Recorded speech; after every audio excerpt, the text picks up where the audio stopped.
Alright guys, let's do another character guide, and this time I'm going to talk about Hollow Purple Gojo or Green Gojo. Now he arguably I think have the highest raw stats and also the highest scaling ultimate attack. So basically he is like, if you ignore the color advantage, I think he's the hardest hitting unit in the game right now. So a lot of people will be playing him as a green DPS obviously. But other than that, he can actually also be used as a utility character to help you actually set up your team. And basically in this video, I'll be talking about both use cases of how to actually play your Hollow Purple Gojo in their respective playstyle, etc. Now, let's start off with his actual skills. Basically, like I said, this one is the main one that you definitely want to use because this is basically have the highest scaling, and combined with the fact that he has the highest raw stat, this is the hardest hitting move in the game. Okay, I believe it can go up to 1999 once you actually max it out. So once again, one of the highest scaling in the game. It's gonna be a tie with other DPS like Utah, but Hollow Purple Gojo have much higher raw stats than Utah, so that's kind of why he is gonna hit a lot harder. Okay. Now, in terms of the other skills, skill 1 and skill 3 are most of the time they're the same. You can play whichever you want. They will just be kind of be doing your chip damage, and then one turn before your ultimate attack is ready, you don't actually want to use skill 2. And basically, this is how you can actually maximize the amount of damage on your Hollow Purple Gojo. Now, between the choice of skill 1 and also skill 3, the only difference is one is a physical attack, one is a curse technique attack. So a lot of the time, especially if you're actually going to play Pride as your recollection on Hollow Purple Gojo, you probably want to be using skill 1 a lot more often than your skill 3. Now, the other minor difference between the two is that skill 3 is able to do a tiny bit of debuff, but once again, a lot of time it doesn't really matter much.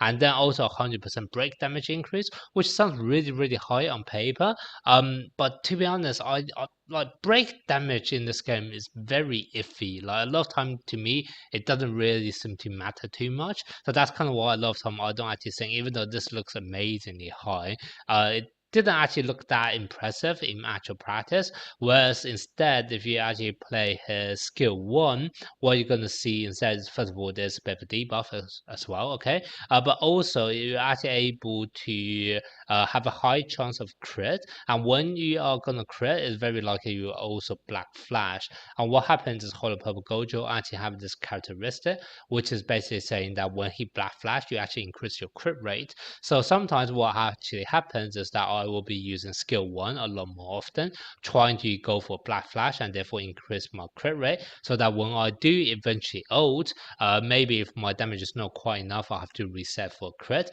This actually makes it a lot easier for me to try to actually land a crit on my ultimate attack. So that's kind of why, generally speaking, I actually tend to use skill 1 a lot more than skill 3, but that's just my own personal preference. Okay, now the other characteristic you will probably notice with Gojo is the fact that he leaves the battle after 7 turns. But not only that, what's going to happen is that as soon as he it doesn't actually say here, sorry, it doesn't actually say here, but once you actually ult with your Hollow Purple Gojo, he would be retreating straight away as well. Maybe it says here, yeah, withdraw from combat after using this ultimate skill. So that basically means, unlike Blue Gojo, who would definitely stay on the field for 7 turns, your Gojo can only stay up to maximum 7 turns, but a lot of times it's actually going to be easier depending on when you actually use that ultimate attack. Now, this is not actually necessarily a bad thing, because especially if you're actually playing him not as a DPS but as a utility character, a lot of the time it's actually better for you to leave the battle after 7 turns, because it actually allows you to set up your team a lot quicker. And yeah, I will talk about that a bit more when I actually talk about how to actually play him as a utility character. Now, if we actually talk about the team setup you want to play with him, so like I said, there are 2 different playstyles. So you can either go for a burst team, or you can go for this kind of utility role that Hollow Purple Gojo is also able to do. Now let's start off with the burst team. Burst team is going to be very straightforward. Now you want to maximize the amount of damage your Hollow Purple Gojo is going to do. So what you're going to play alongside with him, you are just going to play buffers, right? Because even if you play another DPS character, there's no way he will do anywhere near the amount of damage Hollow Purple Gojo is able to do. So if you do actually play Hollow Purple Gojo, it have to be with 3 supporters if you're going for a burst team.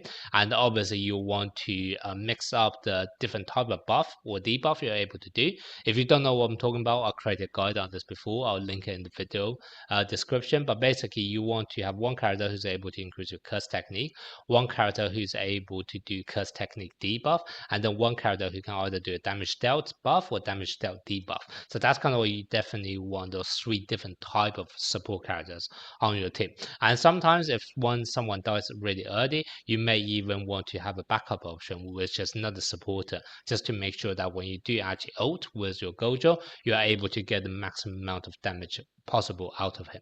Now, in terms of recollection choices in a bursting, you would either be playing Pride or you would be playing non-standard. And the reasoning is very simple, because basically you want the highest amount of scaling on your ultimate attack. So either you can go for the one which is highest, which is non-standard, or if you are actually planning to ult only after 6 turns, then you can actually do Pride, because you can actually stack this up twice. So that's kind of why those 2 choices are the clear winners when you try to go for a burst team with Hollow Purple Gojo.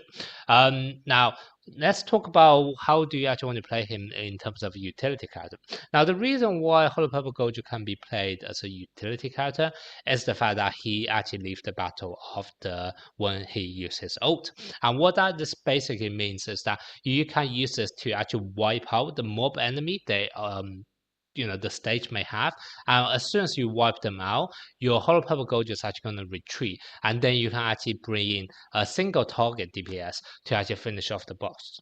And what that basically means is that no matter what color the stage is, whether it's green or not, it doesn't really matter, because the role for Hollow Purple Gojo here is just to wipe out the mob enemies and then set yourself up for a single target DPS right afterwards. And sometimes that single target DPS can even be Mojito, because then you actually switch into a Mojito stall strategy to slowly wear down the enemy. And it's very important that you are able to retreat and bring in your backup option as soon as possible, because yes, Blue Gojo, for example, can also do this role, but Blue Gojo stays on the field for solid 7 turns, and sometimes after you have ults on the 3rd turn or the 4th turn, you may actually have trouble surviving long enough before your backup option actually comes in.